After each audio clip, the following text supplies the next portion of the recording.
Okay, so we're going to be doing problems from 6.2 and the Ready, Set, Go. And this is number 2. So this is review. This is not technically from 6.2, but it's reminding you and asking you. And here's the prompt. I should show you that first. It says, for each graph, identify the domain and range. This is old stuff. Then write intervals where f of x is positive, where f of x is greater than 0, and the intervals where f of x is negative or f of x is less than 0. Okay, domain and range, I think most of you understand how to do that because we've been doing it over and over again and reminding you. Domain is all the possible x values, so you're looking from left to right and making sure you're capturing all the possible x values, okay? So let's do that really quick. Start with the left side, look all the way left. What's the smallest x value that you have? And you're like, oh, it's right there at -3. So then you write a -3 here, right? And then what you do is you now want to figure out where the rightmost x value is. I'm looking from left to right. I'm not looking at x, y numbers at all because domain is your x. So on the right side, what's the biggest x that you have? What's the biggest x that you have? And you're like, oh, that's a 6. Very good. And so I put (6). So I'm going to use interval notation just because that's the fastest one for me to write and that's most efficient for me. So then you figure out, okay, do I use brackets? Do I use parentheses? And that depends. So here I'm going to use a bracket because that dot right there that I'm pointing to with my little cursor is a solid dot. So solid dots mean brackets. Same thing goes with 6. This is something old. We've been talking about this for a while, but I just want to make sure that we're all on the same page. So that's how you find domain. Domain is from left to right, smallest to largest. We always write things in order in math, right? Because it makes sense. So we read from left to right. That's smallest to largest. Same thing goes for range, except for now we're not looking from left to right. We're looking from bottom to top. So someone said, wouldn't it be 8? Wouldn't 8 be the biggest one? No, actually, because there's no part of it. See how there's no function here? So if I took, I don't know, I like to use a vertical line just so that you guys can see it. If I take my little pretend little calculator guy and I look at the value when x is equal to 8. So look at the edge of my calculator. Do you see this right here? There's no function. But once I get over here, it's right there, right? At 0, it's 2 or -2 because it's there. So it'll be where the line with the closed dot stops each time. So you're looking for where the function lives, right? Just because you see an 8 here that is here doesn't mean that it's part of your function. In fact, if I said, okay, well, what's the function when when x equals to 8, or what's f of 8? You should say it doesn't exist because you don't have a dot to reference. If I said, hey, what's f of 4? You should be like, oh, f of 4 means what's y when x is 4. So I go here and I'm like, oh, it's 2. Okay. Just because you see a number here doesn't mean I have to include it. In fact, if I'm going to be like really brutally honest, then I should include all the numbers because this technically goes on forever, right? Your coordinate plane goes on forever in all directions. Positive x, negative x, positive y, negative y. All the values are here. I just didn't graph them, right? I didn't show you on my piece of graph paper. So you're only looking for values where the function exists, meaning you have like an actual picture. See how here I don't have a picture? I don't care about it. I don't know how to put that. It's not there. It's not important. All right. So range wise, you're looking from bottom to top. So you guys try that one. You guys try that one. Give me a second. Let me pause the video really quick. Okay. So for the range, you're looking at your lowest number. What's the lowest number for y? Yep. It's -2. So you should put a -2 here. And then what's the highest number? It's a 2, right? The highest number is 2. This is where it maxes out at 2. So comma 2. And both of these are closed circles. So I'm going to go with bracket, bracket. If you're at all confused on this, if you got this wrong, figure out what you did wrong to get it right. Okay, math is not about getting it right the first time. Math is about making mistakes and then figuring out what you did wrong so that it'll be right the next time. Okay, so that's domain and range. That's not anything new. I'm going to toggle back between 2 and 3 just so you guys can practice. So I'll come back to positive, negative. But right now, I want you to try this one. This one's a little different because the X numbers and the Y numbers are these pi numbers. We don't care. Okay, just whatever number you see, use that same tactic to see if you can come up with that same kind of work. So right now, I'm going to pause the video. I want you to try filling out the domain and the range for both of these.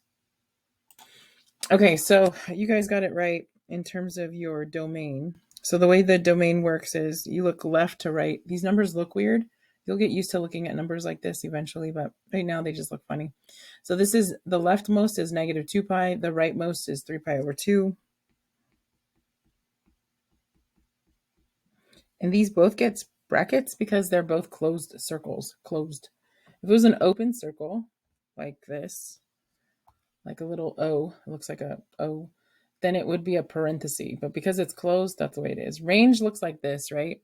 Range is the lowest guy to the highest guy. Now look, now this is funny because they give you that the second tick mark is pi. So if the second tick mark is pi, that means the first tick mark would be what? What would the first tick mark be? Let me say that again. If the second tick mark is pi, the first tick mark, yeah, exactly, pi over 2, right? So count with me. This would be pi over 2. This would be pi, or 2 pi over 2. So you're counting by pi's over 2. So pi over 2, I'm going to point because this is not like the right little guy that I want to look. So this guy right here is 0. This guy right here is pi over 2. This guy right here, now look, he is pi, also known as 2 pi over 2. Okay, so I'm going to write that in because you need to be able to count that. That means the next guy is 3 pi over 2. So this guy is going to be 3 pi over 2. Make sense of that really quick. All you're doing is you're counting. You guys called it skip counting in elementary school. So we just want to make sure. Hold on really quick, guys. Okay, so in elementary, we called it, excuse me, skip counting. So 0, 1 pi over 2, 2 pi over 2, 3 pi over 2. Now this guy, this is my highest guy right here, right? He's in between, and it looks like he's smack in between. So I'm going to pretend that he is literally smack in between 2 pi over 2 and 3 pi over 2. So I want you to think about that. So I'm going to draw a little mini number line at the top here. So if I had a little mini number line, and maybe I'll take out the pi just so that you can focus. What in the world? All right. So if I had 2 over 2, and then over here I had 3 over 2, I need the guy who's smack in between. Who is that? Who's the guy smack in between 2 over 2 and 3 over 2, right? So if you want to look at him using regular numbers, this guy is 1, this guy is 1.5. Who's smack in between 1 and 1.5? Anybody know this? Who's smack in between 1 and 1.5? Or if you want to think about pizzas, this is a whole pizza. I'm going to keep drawing pictures until I get, this is a whole pizza. And this is a whole pizza. And then half a pizza. So who is smack in between there? Who is smack in between those two? Anybody? Not half. Half would be over here, but good guess, right?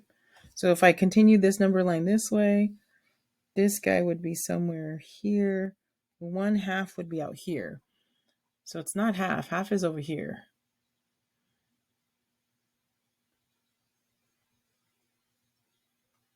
It's not going to be a measurement of a half, right? I almost want you to think about what's half of a half. Because between here, it's a half. And I need the halfway point between half. Yeah, it's a fourth, right? So 1 1/4 is the answer. So here it's 1 1/4. Check it out. This is 5/4. What? Why would this be 5/4? Okay, now change everybody to fourths, and then it'll make a lot of sense. Change everybody fourths. Change this guy to fourths. What would he be? What would this guy be? Yeah, this would be 4/4, right? What would this guy be? How many fourths is 3/2? So for those of you who don't know, remember what I'm talking about. Do you remember this back in fourth grade, maybe third, fifth grade? I'm going to guess fourth or fifth grade, right? This idea of like, if like I wanted to make an equivalent fraction, right? Hold on a second. This guy is slow. Oops, I'm over here. I'm making arrows when I don't want to make arrows.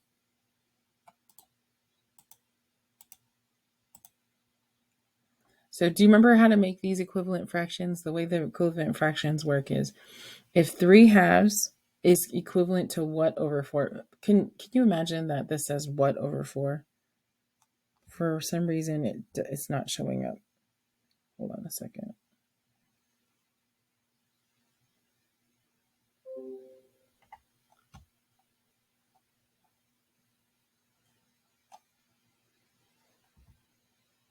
Okay, now is it going to show up? There it goes. Yay, found it. Okay, so remember how you would make equivalent fractions when you were in like fifth grade? So you'd say something like, oh, because 2 times 2 is 4, so therefore 3 times 2 would be 6. So here it's 4/4. Now count by fourths. 4/4, 6/4. Who's in between 4/4 and 6/4? Right? All right. Does that make sense? Are we okay with this? Yes. Yeah. Okay. So then this is going to be 5/4 right here. So this guy, this height right here is at 5/4. This guy right here is at 5/4. So my ending is going to be 5/4. So just keep playing with your fractions because it'll start popping up. It'll start making sense. Similarly, on the negative side, it's negative 5/4. So whatever part of that didn't make sense to you, make sure you go back and make it make sense because it's gonna make sense. You just, you just be a little bit more patient. Maybe I don't know what to say. Okay. Everybody good on this? Questions so far?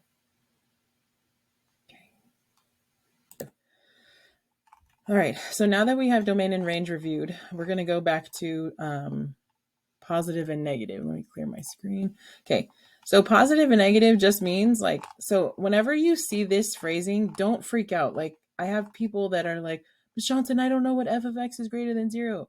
They're just asking when y is greater than 0. Why? Just like, that's why.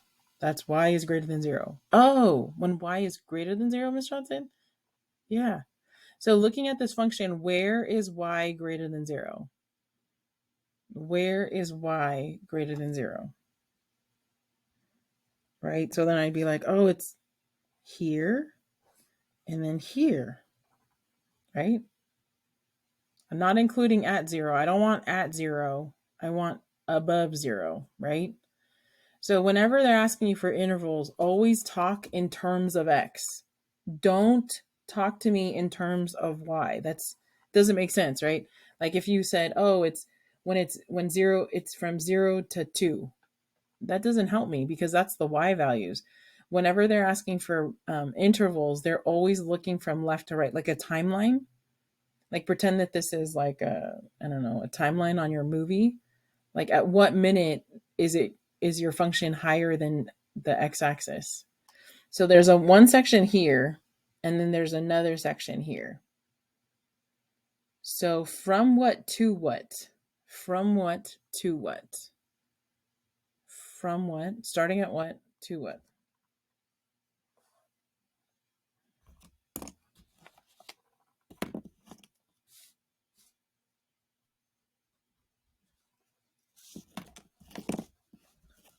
Okay, starting at -3. Very good. Oops, that's not what I wanted to do. So starting at -3, we'll go with this black color, -3. And then when does it stop being above?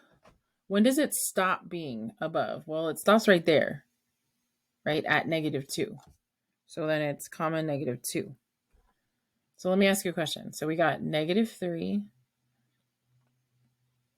to -2. Do we get brackets, parentheses? What do we get on this one? What do we get on this one? So the -3 is clearly above the x-axis. Clearly above the x-axis. Where is my... So clearly we're going to get a bracket here. But at -2, am I parentheses or am I bracket? At -2. Yeah, very good. I'm a parentheses.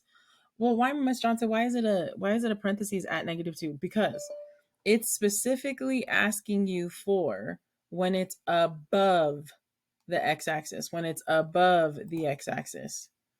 See how here he's exactly at the x-axis? We don't want to include him because it's not true that y is greater than 0. I'm looking for all the people where y is taller than 0. It's at 0 there. So it is actually a point, but it's a point that's right there. So that's what we're going to do. So I want you to try this one. Try this interval here while I just take care of one thing. Okay, so from from my observation, like if I look at this, it's from here to here, from 2 to 6. Now all I have to do is figure out, is that 2 parentheses? Is that 6 parentheses? Is it brackets? What is it? Okay, so 2 to 6. Hey, Ms. Johnson, why didn't you include from here? Because do you see how here it's under?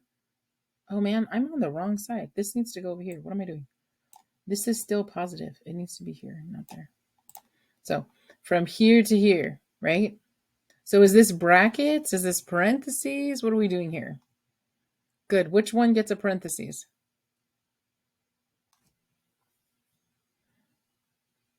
Very good. 2 gets a parentheses. 6 gets a bracket. Miss Johnson. Oh, they're both parentheses. My bad. I didn't see that. So they're both parentheses because they're both on the x-axis, right? Both on the x-axis. So I'm going to do, there's supposed to be a U, a union. U stands for union. Like I want you to use both of these sets. The union, when we write the word union, it just means I need you to take into account this and this set and this set of numbers. Okay. When you're typing this on Desmos, I haven't figured out how to write it. So you're just going to put a capital U and you're going to be fine. Okay. So now I want you to try negative. Negative is everybody below the x-axis, below the x-axis here. Good. So you're going to try that. Go ahead and try that. Negative. All right. So for the negative part, I'm looking for everybody below the x-axis. So from where to where? So I got from -2 to 2. That sounds funny. So from -2 to 2. And I'm looking right above here, and it's it's a coincidence. It's a coincidence that both of these numbers look exactly the same. But remember, this set here is the y set. This set here is we're talking about below the x-axis. Okay, so parentheses, brackets. Yeah, you guys are good. This is parentheses, Miss Johnson, because at -2 and 2, they're both equal to 0, so we don't want that. Okay, so I think you guys are getting better at this. So I'm going to go kind of quickly through this part. So here is going to be very interesting because we have many sets. And if you notice, the set is, this is like a cyclical set, like it repeats it. Like this part here looks like this part here. So go ahead and try positive and negative, and try to make it as if it's the test. And if you get it wrong, okay, great, because you got it wrong during practice. If you get it right, awesome, right? If you get it wrong, figure out what you did wrong about it. The best reason, don't ever waste a mistake. If you get it wrong, don't waste that mistake. So go ahead and try that really quick, and then I'm going to be right back. So someone asked a really good question. They said, does positive mean going up? No. So that's a different term that we'll use, and we'll use this term called increasing. Increasing means like the numbers are going up. So it can go up like from negative whatever. Right here is negative 5 pi over 4 to negative pi to negative half pi to 0 to pi over 2 to pi, right? That's increasing because you're gaining, right? You're going up. If this was a roller coaster track, you're going up on the roller coaster track. What we're actually talking about is above, like, can you pretend that this is sea level?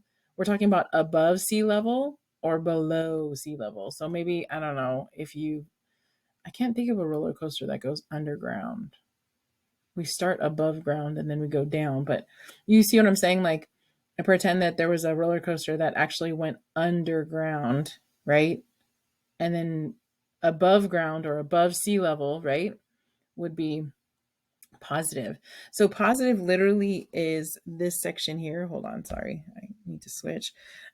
Positive is this section here. So I'm going to put this in green. Green tends to mean positive in the business world, so I'll use green.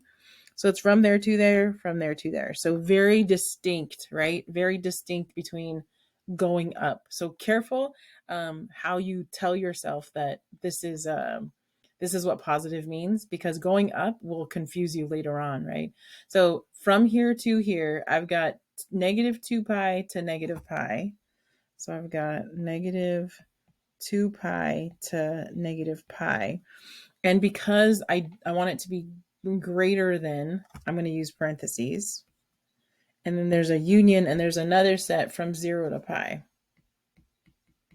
Again, we're thinking of where is it above? Like if I took, where's that calculator? There it is. Like if I took this guy and I covered underneath the x-axis, right? That's what I'm talking about. I'm talking about everybody above the x-axis. I'm covering everybody down here. And then for negative, it'd be vice versa. I don't know if I could do this. Let's see. Can I do this? Let's see. Oh, I can't because it's too short. But I would cover, let me see if I can grab another tool.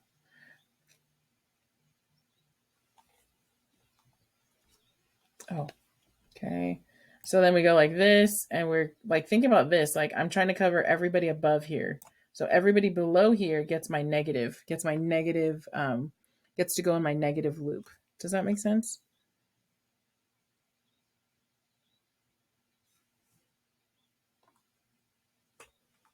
Okay. So we got low and low. So then here, I'm going to write it like this. Let me see if I can try to write this. So here I get from negative pi to 0, union from pi to 3 pi over 2. Let's see. Does this make sense? So negative in the business world is red. So I can't do a red highlighter, so I'll use pink. So that's pink. This guy's green. Does that make sense? So from here to here, will it always have a union? Union is almost like if you have two sets of numbers, right? From here to here and from here to here.